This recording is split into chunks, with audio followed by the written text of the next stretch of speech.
Hello नमस्कार दोस्तों, गोल study के यूट्यूब चैनल पर आपका हार्दिक स्वागत है। दोस्तों, हम पढ़ रहे थे अफवाह तंत्र और अफवाह तंत्र में एक चीज़ हमने पढ़ ली माही नदी के बारे में। आज हम दूसरा शुरू करते हैं, वो है लूनी नदी।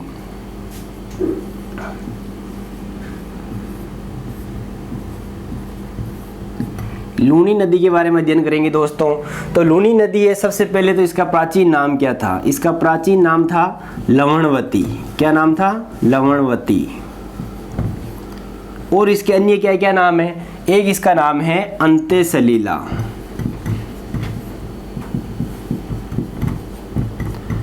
और ये अंत्य सलीला लूनी नदी को कहने वाले कौन थे?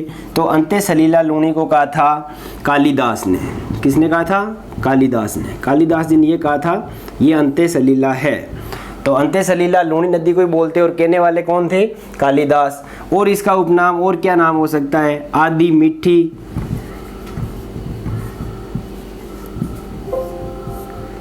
और आदि खारी नदी। आदि मीठी और आदि खारी नदी किस नदी के नाम से जाना जाता है? तो लूनी नदी के नाम से आदि मीठी और आदि खारी नाम से जाना जाता है। और इसे क्या बोलते हैं? और इसे बोलते हैं रेगिस्तान की गंगा। रेगिस्तान की गंगा। ये तो हो गई लूनी नदी के उपनाम। किस किस नाम से जाना जाता है? लवणवती है, ये इसका प्राचीन नाम है। किसका? लूनी नदी का। अंत्य सलीला लूनी नदी को किसने कहा? कालिदास जी ने कहा। आदि मीठी और आदि खारी क्यों है वो हम आगे समझेंगे। और रेगिस्तान की गंगा, क्योंकि रेगिस्तान में मरुस्थल बहने वाली सबसे लंबी नदी कौन सी है? तो वो है लूनी नदी। अब देखिए हम समझते हैं, इसको नोट कर लेना इसको साथ के साथ दोस्तों। अब देखिए आप, लूनी नदी है वो अरावली पर्वतमाला में एक जिला स्थित है जिसका नाम है अजमेर। ये हो गई अरावली पर्वतमाला। और अरावली पर्वतमाला के मध्यवर्ती अरावली में कौन सा डिस्ट्रिक्ट पड़ता है? वो है अजमेर। अजमेर में एक जगह है नाग पहाड़। कौन सा पहाड़ है? नाग पहाड़। और इस नाग पहाड़ से एक नदी निकलती है जिसका नाम क्या है? उसका नाम है सागरमती।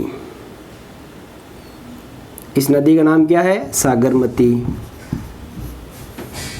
एक नदी इधर से आती है और ये दोनों नदियां आगे जाकर मिल जाती है। और जहां पर ये नदियां मिलती है उस स्थान का नाम है गोविंदगढ़। और इधर से जो ये नदी आ रही है इसका नाम है सरस्वती। अब यहाँ पर आपको समझना है दोस्तों, लूनी नदी है, इसका उद्गम स्थल पूछे तो कौन सा है? उद्गम स्थल है नाग पहाड़। लेकिन जहाँ से इसका उद्गम होता है उस जगह पर लूनी को किस नाम से जाना जाता है? तो उस जगह पर इसको सागरमती नाम से जाना जाता है। किसे? लूनी नदी को। लूनी नदी नाग पहाड़ से निकली, गोविंदगढ़ तक बही। गोविंदगढ़ के पास में एक नदी आकर मिलती है इसमें, जिसका नाम है सरस्वती नदी। जहाँ पर सागरमती और सरस्वती दोनों मिल जाती है वहाँ से इसका नाम हो जाता है लूनी नदी। उसके बाद ये बहती हुई चली जाती है कहाँ पर? ये कच्छ के रन में जाकर गिर जाती है। कहाँ पर गिरती है? कच्छ के रन में। अरब सागर का ही पार्ट है कच्छ का रन। अब देखिए आप, लूनी नदी है, अजमेर से निकली। अजमेर के बाद ये कौन से जिले में जाएगी? अजमेर के बाद ये नागौर में प्रवेश करेगी। नागौर के बाद ये पाली में प्रवेश करेगी। पाली के बाद ये जोधपुर में। जोधपुर के बाद बाड़मेर में। और बाड़मेर के बाद ये जालौर में जाएगी। और जालौर के बाद ये कच्छ के रन में जाकर विलीन हो जाएगी। गुजरात की सीमा को पार करते हुए कच्छ के रन में जाकर विलीन हो जाएगी, यहाँ संगम हो जाएगा इसका अरब सागर में। अब देखिए, लूनी नदी का प्रवाह है कितने जिलों में होता है? तो राजस्थान की 3 नदियां हैं जिनका प्रवाह क्षेत्र 6 जिले हैं। तो लूनी नदी के प्रवाह क्षेत्र कौन कौन सा हो गया? देखिए आप, नंबर 1 अजमेर से शुरू हुई। अजमेर के बाद नागौर। अजमेर 1, नागौर 2, पाली 3, जोधपुर 4, बाड़मेर 5, जालौर 6। तो 6 जिलों में प्रवाह किसका है? लूनी नदी का। सीधा सा एग्जाम में आ जाए, लूनी नदी का प्रवाह कितने जिलों में है दोस्तों? तो 6 जिलों में प्रवाह है। किसका? लूनी नदी का। अब देखिए आप, सीधा सा क्वेश्चन, लूणी नदी को उद्गम स्थल पर किस नाम से जाना जाता है? तो उद्गम स्थल पर सागरमती के नाम से जाना जाता है। कौन सी जगह पर लूणी नदी है ना अपने लूणी नाम से शुरू होती है? तो गोविंदगढ़ के पास में सरस्वती और सागरमती मिलने के बाद इसको लूणी नदी के नाम से जाना जाता है। अब आगे देखिए, लूणी नदी है दोस्तों, इसके ऊपर एक बांध बना हुआ है और वो है जोधपुर जिले में, और उस बांध का नाम क्या है? जसवंत सागर बांध। क्या नाम है? जसवंत सागर बांध। और इसी बांध को बोलते हैं पिच्चियाक बांध। किस नाम से जाना जाता है? पिच्चियाक बांध से। तो लूणी नदी पर एक बहुत बड़ा बांध बना हुआ है, जसवंत सागर बांध, पिच्चियाक बांध, और ये है जोधपुर डिस्ट्रिक्ट के बिलाड़ा में। बिलाड़ा तहसील के अंदर है। कहाँ पर है? बिलाड़ा के अंदर। बिलाड़ा कहाँ पड़ता है? जोधपुर में। कौन सा बांध है? जसवंत सागर। उसके बाद इसकी मुख्य बात यह है दोस्तों, बालोतरा बाड़मेर। बाड़मेर के अंदर एक स्थान है जिसका नाम है बालोतरा। बालोतरा तक मतलब कि अजमेर से निकली नागपाड़ से लेकर बालोतरा तक इसका जल होता है मीठा, लूणी नदी का। बालोतरा के बाद, बालोतरा से आगे इस नदी का जल हो जाता है खारा। इसलिए लूणी नदी को आधी मीठी और आधी खारी के नाम से भी जाना जाता है। बालोतरा के बाद इसका जल खारा क्यों हो जाता है? क्योंकि बालोतरा में है ना नमकीन चट्टानें पाई जाती है, खारी चट्टानें पाई जाती है, नमक की चट्टानें पाई जाती है, इसलिए इसका जल आगे खारा हो जाता है। बालोतरा है दोस्तों, बालोतरा में लूणी नदी का पाट है। पाट का मतलब ये इसका पेंदा, पाट जो है वो अधिक चौड़ा है। तो कोई भी नदी है ना जिसका पाट अगर गहरा होगा, गहराई में होगी, तो उसके आसपास की भूमि ऊपर होगी, इसलिए उसका पानी ऊपर तक नहीं चढ़ पाएगा। और जहाँ पर किसी भी नदी का पाट अगर चौड़ा हो जाता है, पाट चौड़े का मतलब एक आसपास का क्षेत्र के समतल है उसका पाट, तो इसका पानी आसपास के क्षेत्र में घुस जाएगा। इसलिए कहा जाता है कि अजमेर में अधिक वर्षा होने पर बालोतरा में बाढ़ आती है। कहाँ पर बाढ़ आती है? बालोतरा में। क्यों? क्योंकि यहाँ पर लूणी नदी का जो पाट है वो अधिक चौड़ा है। अधिक चौड़ा होने के कारण बालोतरा में बाढ़ आती है। सीधा सा पूछे लूणी नदी से कौन सी जगह पर अधिक बाढ़ आती है? तो बालोतरा बाड़मेर में इससे अधिक बाढ़ आती है। लूणी नदी है दोस्तों, यहाँ से नागपाड़ से लेकर कच्छ के रन तक इसकी लंबाई कितनी है? 495 किलोमीटर। कितनी है? 495 किलोमीटर। दूसरी इसकी फैक्ट है, राजस्थान के कुल अपवा क्षेत्र का लूणी जो है इसका अपवा क्षेत्र राजस्थान के कुल अपवा क्षेत्र का 10.40% है। कितना है? राजस्थान का कुल अपवा क्षेत्र देखें हम, जितनी भी नदियां हैं, माना कि 100% जल है नदियों का, उसका 10.40% लूणी नदी का अपवा क्षेत्र है। तो ये लीजिए दोस्तों, आप इसका स्क्रीनशॉट लीजिए, फिर हम आगे चलते हैं। ले लिया होगा लूणी नदी। अब देखिए लूणी नदी के बारे में और क्या क्या महत्वपूर्ण बातें हैं। एक चीज़ और दोस्तों, जहाँ पर ये जालोर के अंदर, जालोर में लूणी नदी है, ये आगे जाकर कच्छ के रन में गिरती है, लेकिन इससे पहले एक दलदल भूमि आती है जिसे बोलते हैं नहेड़ का दलदल। तो एग्जाम में पूछ ले, नहेड़ का दलदल कहाँ पर है? तो जालोर में है। कहाँ पर है? नहेड़ का दलदल जालोर में। यहाँ पर जाकर ये नदी विलीन हो जाती है। अधिक पानी की आवक होने पर ये कच्छ के रन में जाकर गिर जाती है। तो नहेड़ का दलदल कहाँ पर है? जालोर में। इसलिए इस नदी के प्रवाह को, लूणी नदी के प्रवाह को जालोर में नेड़ा बोला जाता है। क्या बोलते हैं? नेड़ा या रेला, नेड़ा या रेला कहा जाता है। कहाँ पर? जालोर के अंदर, वहाँ पर नेड़ का दलदल है। इस लूणी नदी के प्रवाह क्षेत्र को किस नाम से जाना जाता है दोस्तों? तो लूणी नदी के प्रवाह क्षेत्र को, जितना भी इसका प्रवाह क्षेत्र है पूरा, इस पूरे प्रवाह क्षेत्र को गोड़वाड़ प्रदेश के नाम से जाना जाता है। ये हो गई लूणी नदी की मुख्य बातें। अब आगे हम चलते हैं। लूणी नदी जो है इसकी सहायक नदियाँ। लूणी नदी का प्रवाह 6 जिलों में था, याद रखना है आपको। ये कच्छ का रण है और यहाँ पर नागपाड़ है। ठीक है, अब देखिए इसके सहायक नदियाँ कौन कौन सी है। लीलड़ी, मीठड़ी, बांडी, शुकड़ी,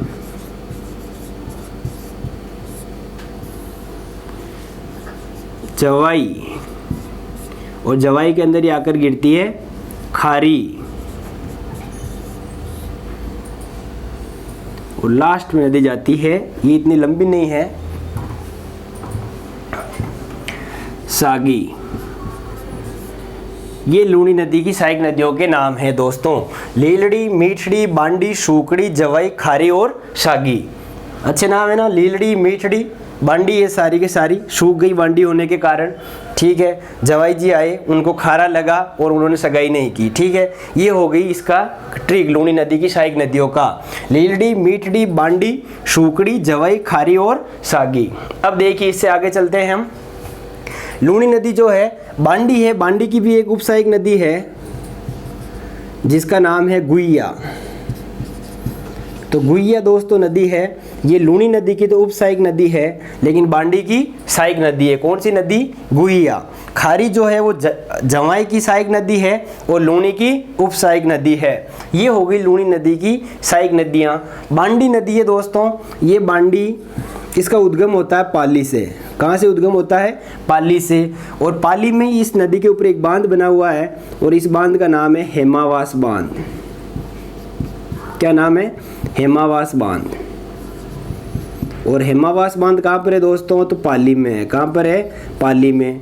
बांडी नदी है, इस बांडी नदी को ही केमिकल रिवर के नाम से जाना जाता है। किस नाम से? केमिकल्स रिवर्स, मतलब कि प्रदूषित नदी। सबसे प्रदूषित नदी कौन सी है? लूनी की सहायक नदियों में तो सबसे प्रदूषित नदी है वो है बांडी नदी। बांडी से थोड़ा सा आगे इधर इसके अंदर एक नदी आकर गिरती है सुगड़ी से थोड़ा आगे, और इसका नाम है जोदड़ी नदी। क्या नाम है? जोदड़ी नदी। और जोदड़ी नदी है दोस्तों, इसका उद्गम होता है पोंडलू गांव से। पोंडलू या पूंदलू। और ये है कहाँ पर गांव? ये नागौर डिस्ट्रिक्ट में पड़ता है पोंडलू गांव। वहाँ से इस नदी का उद्गम होता है। किसका? जोदड़ी नदी का। जोदड़ी नदी के बारे में दो महत्वपूर्ण बातें आपको याद रखनी और एग्जाम में पूछी जाती है। लूनी की एकमात्र सहायक नदी जो इसके दाईं ओर से मिलती हो।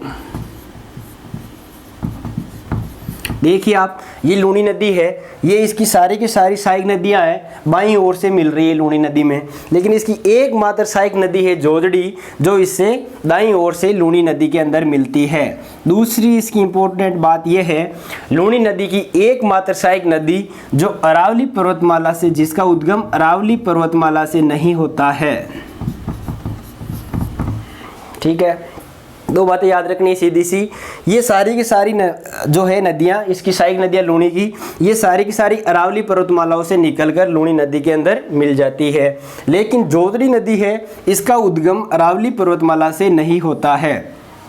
दो चीज़ याद रखनी है अपने को। लूनी नदी की एकमात्र सहायक नदी जो अरावली पर्वतमाला से नहीं निकलती या उसका उद्गम अरावली पर्वतमाला से नहीं होता है, तो कौन सी है? वो है जोदड़ी नदी। लूनी नदी की एकमात्र सहायक नदी जो इसमें दाईं ओर से मिलती है, तो कौन सी है? वो है जोदड़ी नदी। ठीक है, अब आगे हम चलते हैं। जोदड़ी हो गया, फिर आती है शुकड़ी नदी। अब शुकड़ी नदी है दोस्तों, ये पाली से निकलती है, देशसूरी से। कहाँ से निकलती है? देशसूरी, पाली से। और इस पर भी एक बांध बना हुआ है और उस बांध का नाम है बांकली बांध। क्या नाम है? बांकली बांध। शुकड़ी नदी पर बांकली बांध बना हुआ है। और बांकली बांध किस जिले में पड़ता है? तो बांकली बांध जालोर में। बांकली गांव जालोर के अंदर लूनी नदी की सहायक नदी कौन सी है? शुकड़ी नदी। इस पर बांकली बांध बना हुआ है। बांध हो गई दोस्तों, देखना बांध आप खास तौर से याद रखना। यहाँ जोधपुर डिस्ट्रिक्ट था और जोधपुर में है ना लूनी नदी के ऊपर, मेन जो लूनी नदी इसके ऊपर तो एक ही बांध बना हुआ है और उसका नाम था जसवंत सागर बांध। क्या नाम था? जसवंत सागर बांध। या इसको पिच्याक बांध भी बोलते हैं। बाकी सारे बांध इसकी सहायक नदियों पर है। एक बांध था हेमावास बांध पाली के अंदर, वो बांडी नदी के ऊपर है।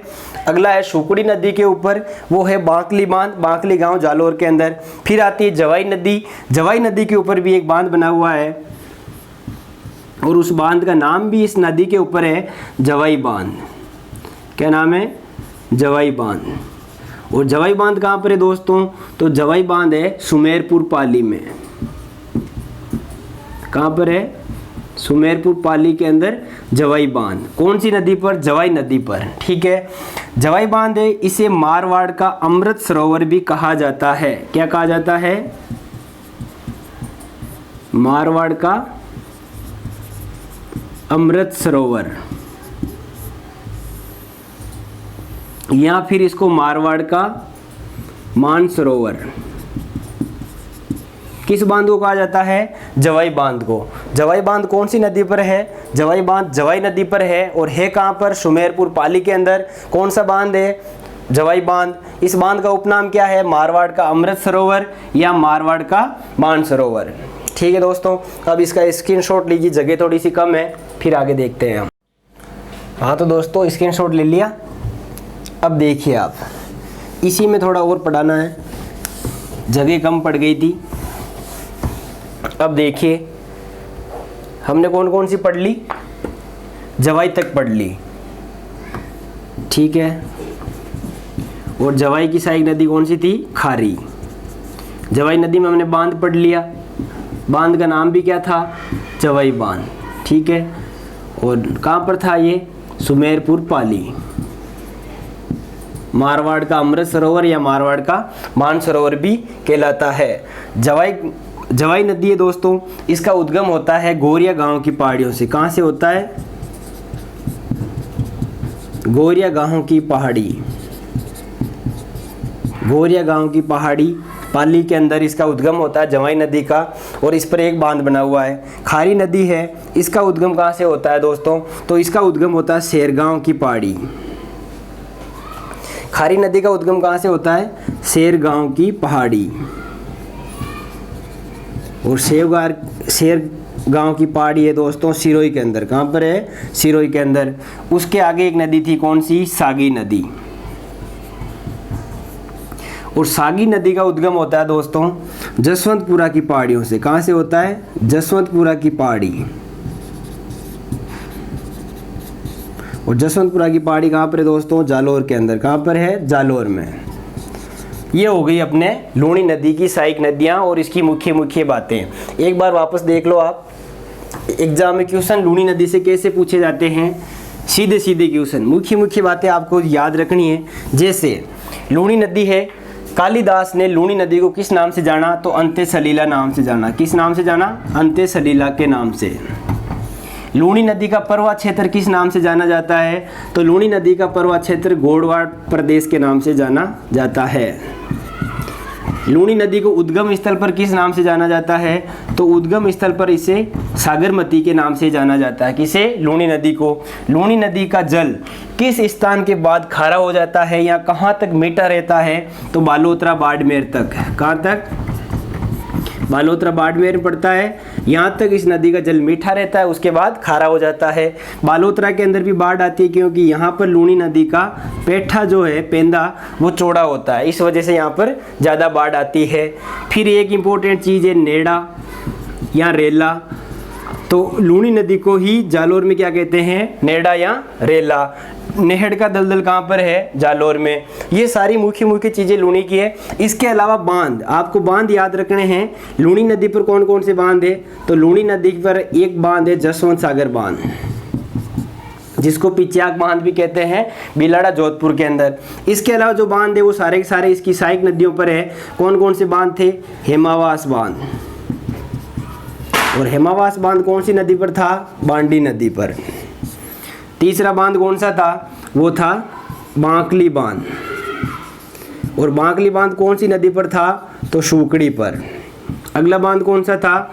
जवाई बांध। और जवाई बांध कौन सी जगह पर है? सुमेरपुर पाली में। कौन सी नदी पर था? जवाई नदी के ऊपर। ये इस नदी से संबंधित मुख्य मुख्य बांध है, ये इसके नाम थे। ये लूणी नदी की मुख्य मुख्य बातें सारी आ गई अपने इस चैप्टर के अंदर। तो दोस्तों इसी के साथ लूणी नदी होती है समाप्त। अगला चैप्टर हम शुरू करेंगे, तब तक के लिए धन्यवाद।